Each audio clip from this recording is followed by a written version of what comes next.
Amigos y amigas, muy buenos días.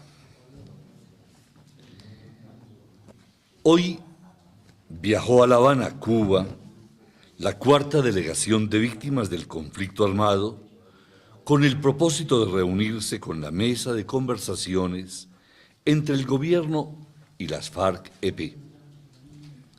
De acuerdo con la solicitud de la mesa de conversaciones, en su comunicado del 17 de julio, acompañarán al grupo de víctimas Monseñor Luis Augusto Castro, de la Conferencia Episcopal de Colombia, Fabricio Hochschild, coordinador residente y humanitario de las Naciones Unidas en Colombia, y Marco Romero, del Centro de Pensamiento y Seguimiento al Diálogo de Paz de la Universidad Nacional. También estarán el padre Darío Echeverri y el padre Francisco de Rú, Esther Ruiz y Manuel Oviedo de las Naciones Unidas, Camilo Borrero y Claudia Mosquera de la Universidad Nacional de Colombia. Quisiéramos destacar la participación igualitaria de 6 mujeres y 6 hombres en la actual delegación. La alta representación de mujeres en las delegaciones ha sido una prioridad para las instituciones organizadoras, ya que, como lo ha confirmado la experiencia internacional, la inclusión de mujeres es crucial para la sostenibilidad de un proceso de paz.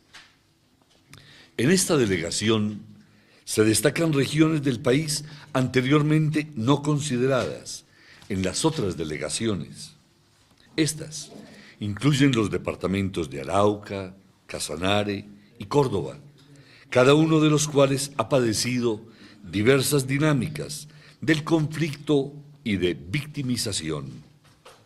Con esta cuarta delegación llegan a 23 los departamentos del país que han sido incluidos en este proceso. Con la presente delegación hemos querido poner nuevamente en relieve la realidad que aqueja a las víctimas de las minas antipersonal. Desde que empezaron los diálogos de paz en La Habana, se han registrado 596 casos nuevos de víctimas de estos artefactos, lo equivalente a una persona por día durante el actual período de conversaciones. Hemos traído también un segundo caso en el que se registra victimización por reclutamiento de niños y niñas por grupos armados, una de las violaciones más graves a los derechos de la niñez.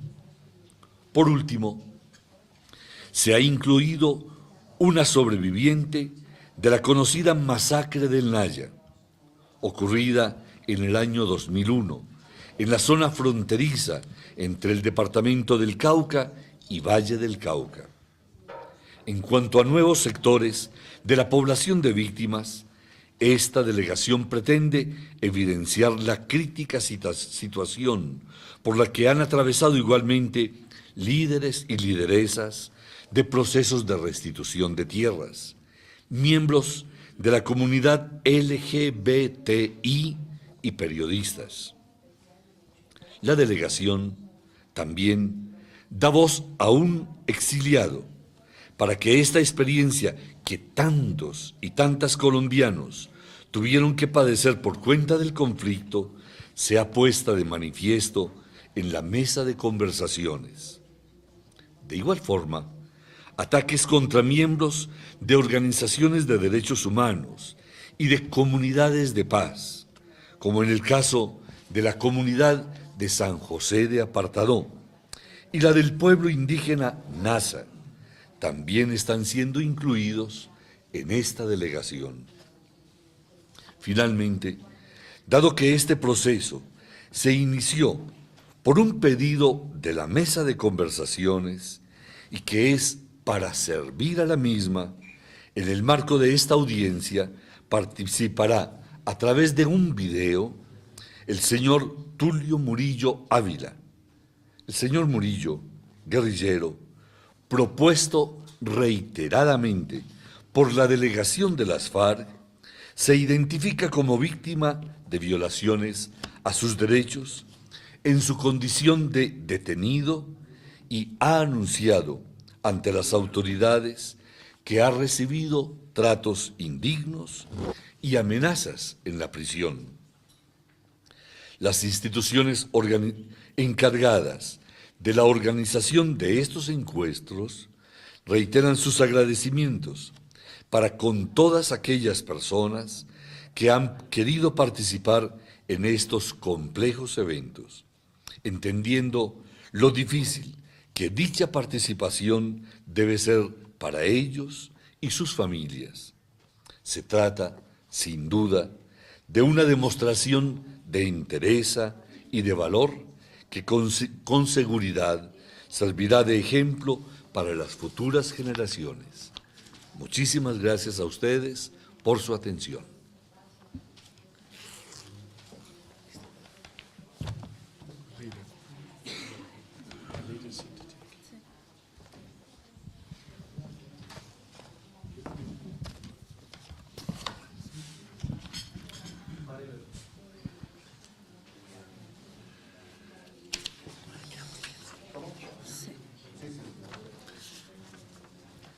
Cuarta delegación de víctimas a La Habana.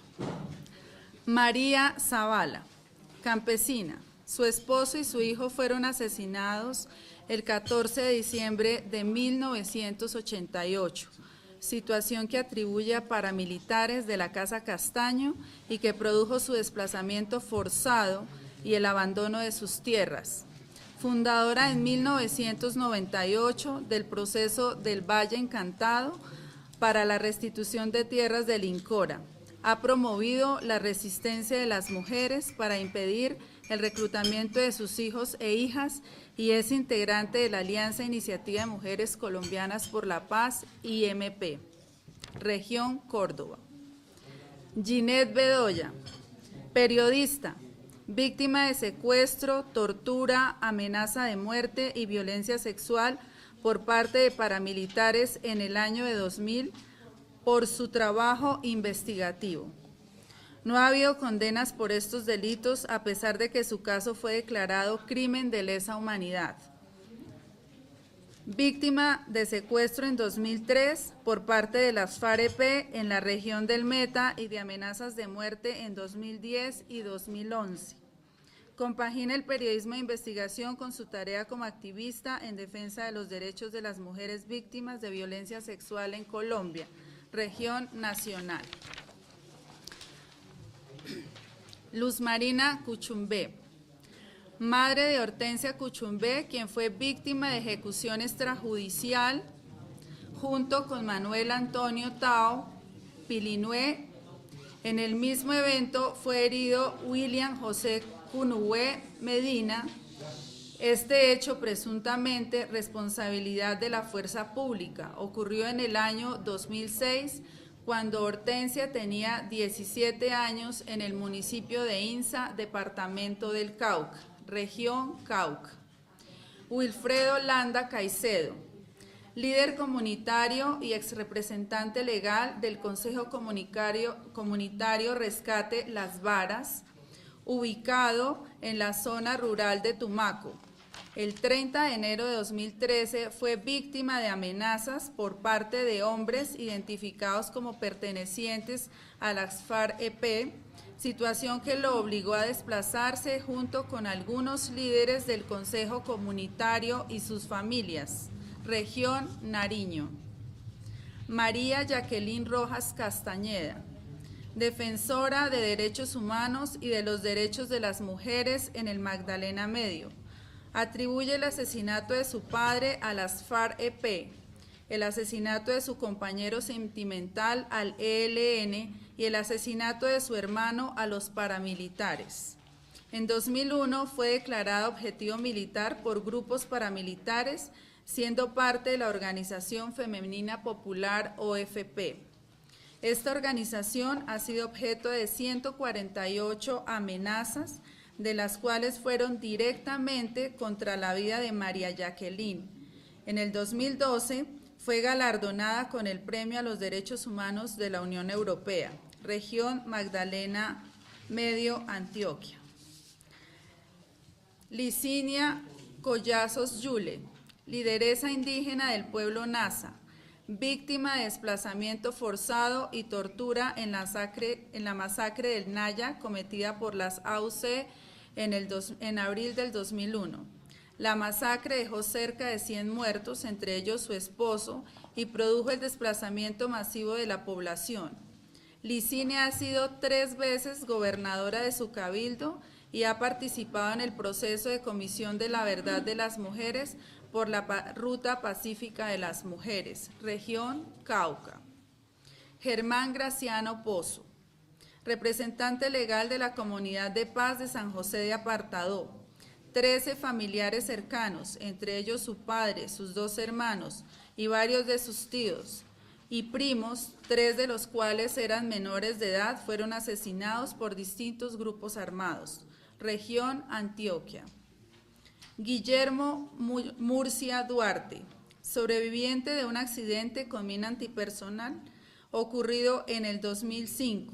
Desde el 2007 es formador en educación en riesgo de minas para prevenir accidentes con estos artefactos y acompaña a víctimas de este flagelo. Desde el 2012 es el coordinador de la campaña colombiana contra minas para el departamento de Arauca y hace parte de la Comisión Ciudadana de Reconciliación, Región Arauca. Nora Elisa Vélez, nació en Sevilla, Valle del Cauca y vive en Armenia desde el año 2002. Donde llegó en situación de desplazamiento por amenazas y asesinatos a miembros de su familia. En el año 1997 fueron asesinados 4 de sus hermanos en hechos presuntamente asociados a las FARC-EP y paramilitares. Nora representa a las víctimas LGBTI en la Mesa Nacional de Participación, Región Valle del Cauca. Alberto Tarache Niño. A los 12 años, Alberto tuvo que empezar a trabajar en un taller de mecánica en Paz de Ariporo, Casanare. Fue objeto de amenazas que atribuye a las FARC-EP porque en su trabajo debía atender a miembros de las AUC. Tras haber sido despedido de su trabajo, terminó ingresando a las filas de las AUC, donde permaneció de los 13 a los 17 años de edad. Región Casanare. Juan Carlos Villamizar, dirigente estudiantil, fundador de la red Unipaz de estudiantes y miembro de la Asamblea de Jóvenes por la Paz. Tuvo que salir a España en el año 2002 tras haber sido declarado objetivo militar por los paramilitares del Bloque Capital y por señalamientos de Carlos Castaño.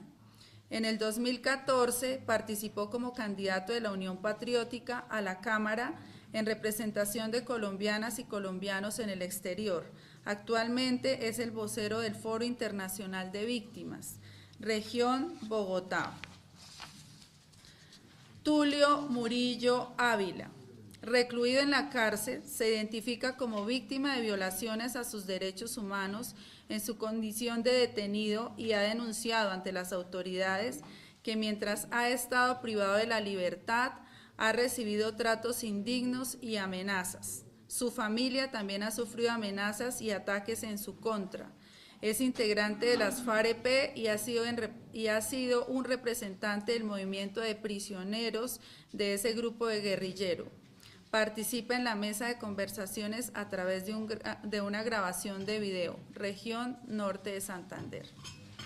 A continuación, entonces, quienes deseen hacer las preguntas, por favor se identifican con su nombre, el medio y formulan la pregunta directamente a alguno de los organizadores.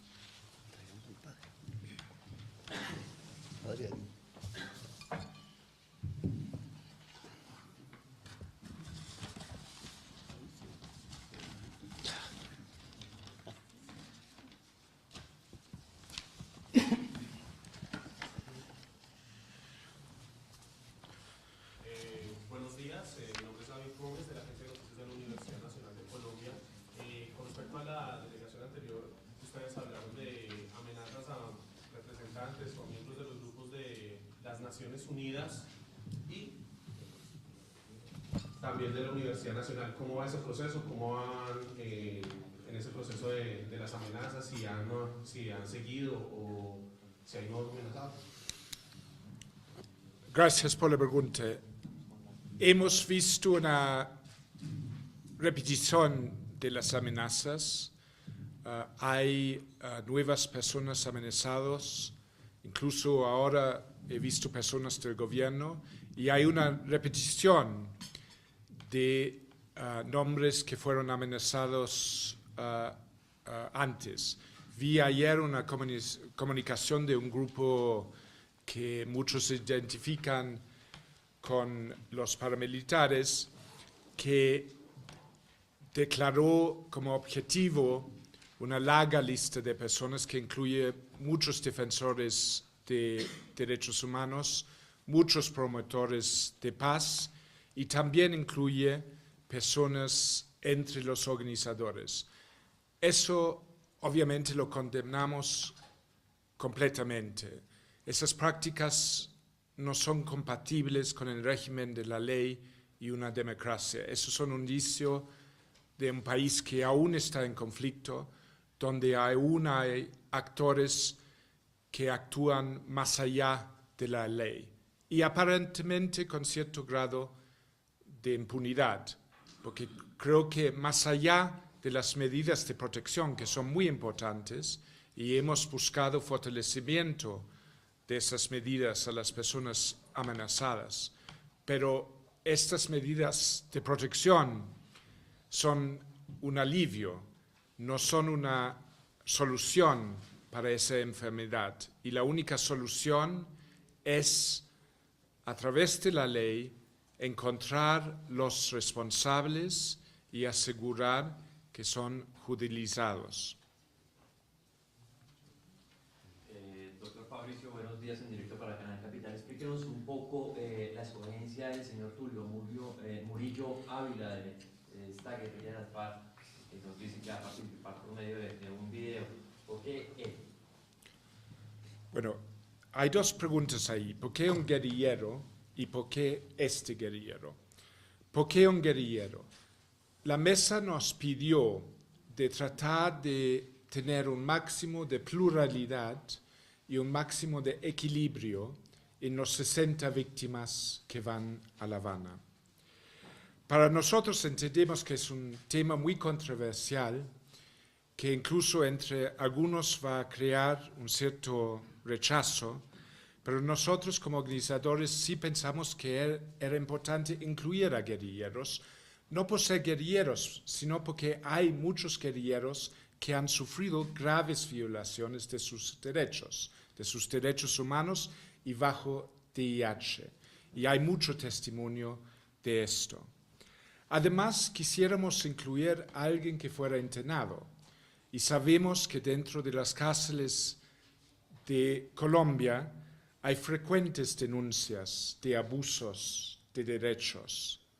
Entonces, el perfil de alguien que es guerrillero, que ha sufrido violaciones, que está internado, fue un perfil que quisiéramos incluir dentro del mandato de asegurar un equilibrio y una pluralidad. Ahora, ¿por qué la persona de Tulio? Nosotros, si buscamos un guerrillero, inevitablemente tenemos que hablar con la guerrilla. Además, la guerrilla representa 50% de la mesa de conversaciones. El caso de Tulio es muy especial, porque en este caso fue una de las partes, y es la única vez que eso ha pasado, fue una de las partes que insistió en una persona en particular. Y la FARC, de una manera repetitiva y muy insistente, insistió en la persona de Tulio. Y el gobierno no objecionó. Y obviamente para tener un guerrillero necesita tanto la cooperación de las FARC como del gobierno. Tuvimos la cooperación del gobierno para hacer la grabación y tuvimos la insistencia de la FARC. Trabajamos en servicio de la mesa, trabajamos a solicitud de la mesa. Entonces no podemos desconocer cuando hay una demanda insistente de una de las partes para una persona en particular. Buenos días. Una pregunta, el tema de que esté Monseñor Luis Augusto Castro llama la atención, ya es como la entrada o sea, además del padre Darío Echeverri, que esté el secretario ya de la conferencia episcopal dentro de las negociaciones, ya es una entrada más, además de que el padre Darío estaba ya, una representación ya más que esté el Monseñor Luis Augusto Castro. La presencia de Monseñor Luis Augusto Castro es la presencia de la Iglesia en este proceso, pero no es parte de la negociación. No, perdón, por favor, que esto molesta mucho. Excúsenme, por favor. No es que haga parte del equipo negociador, no. Es uno de los miembros que acompaña el proceso y que es garante del proceso que llevan adelante las Naciones Unidas y el Centro de Pensamiento de la Universidad Nacional. Y si me permiten, porque como siempre la Iglesia es demasiado humilde, Monseñor Castro facilita las sesiones en La Habana y lo hace de una manera excepcional que da confianza a las víctimas. Es un ejercicio muy difícil para las víctimas y también lo hace con reconocimiento y mucha admiración de parte de tanto las FARC como el gobierno y los organizadores. Y nosotros agradecemos enormemente esa asociación con la Iglesia. Yo quiero agregar que la llegada de la conferencia episcopal ha sido muy importante porque este ejercicio que se ha encargado a la Universidad Nacional, a las Naciones Unidas, de escoger 60 víctimas en un país que tiene un universo que ya supera los 7 millones de víctimas es realmente muy complejo. Y la conferencia episcopal, Monseñor Castro, el padre Darío han llegado con un gran compromiso y prácticamente hemos integrado un equipo único en el cual todas las decisiones tienen un total consenso de las tres partes. Nos sentimos muy a gusto en este grupo que se ha creado para cumplir esta misión y gracias, padre, gracias, Monseñor.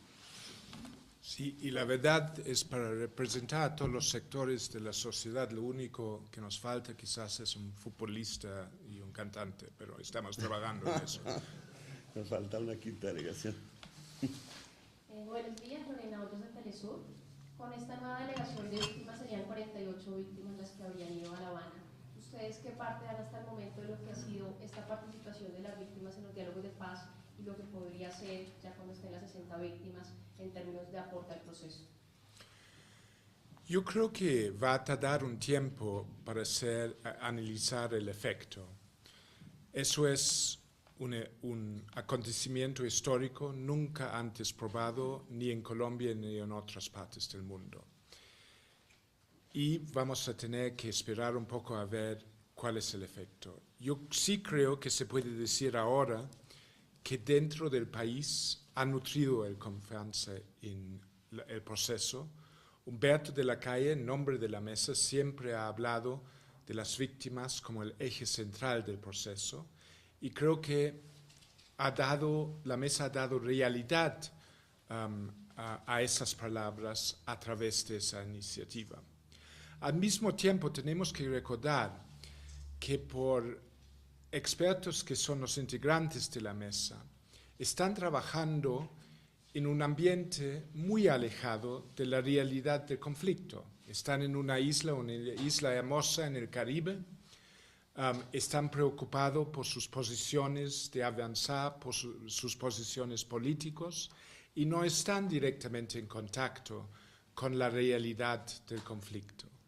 Yo creo que escuchar el testimonio muy duro, testimonio muy elocuente, testimonio que dejó muchos llorando, escuchar este testimonio trajo un parte del conflicto a la mesa de conversaciones y les recordó, y eso es lo más importante, que ese ejercicio de negociación de paz no es un ejercicio académico, no es un ejercicio que puede trabajar sin plazos, sino es un ejercicio para poner fin a un sufrimiento, para rescatar vidas, sufrimiento y muertos que siguen pasando cada día en Colombia.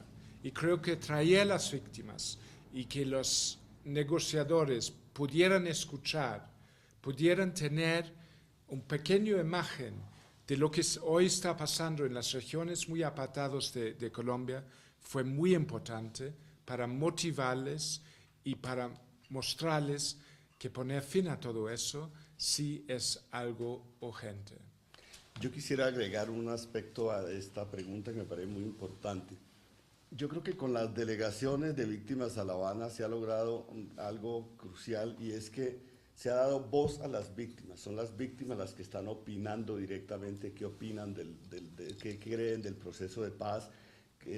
Son las víctimas las que están reclamando sus derechos. Hoy el país sabe qué piensan las víctimas, no a través de intérpretes, sino directamente a través de su voz. En segundo lugar, hemos visto mucha solidaridad entre las víctimas. Es decir, las víctimas, independientemente de su procedencia, independientemente de las circunstancias en las cuales se produjo su victimización, han mostrado una gran solidaridad con las demás y prácticamente han demandado todas y todos que se reconozcan todas las víctimas y no parcialmente. Creo que ese es un segundo aspecto muy importante.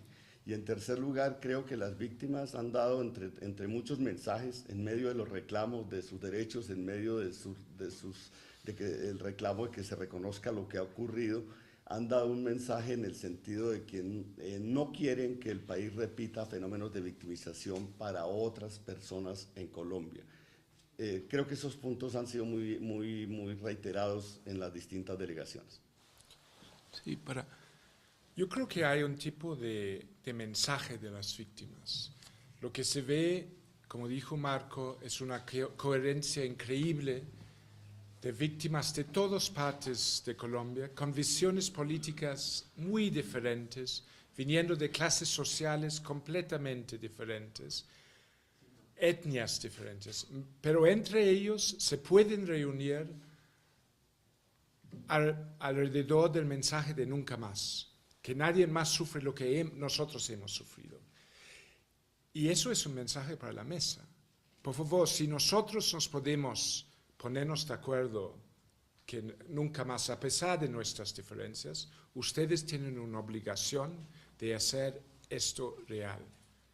Y creo que hay un mensaje ahí a la mesa de, por favor, no enfóquense tanto en las diferencias de política. Enfóquense mucho más en nosotros, mucho más en cómo llegar a nunca más, cómo llegar al fin de esto.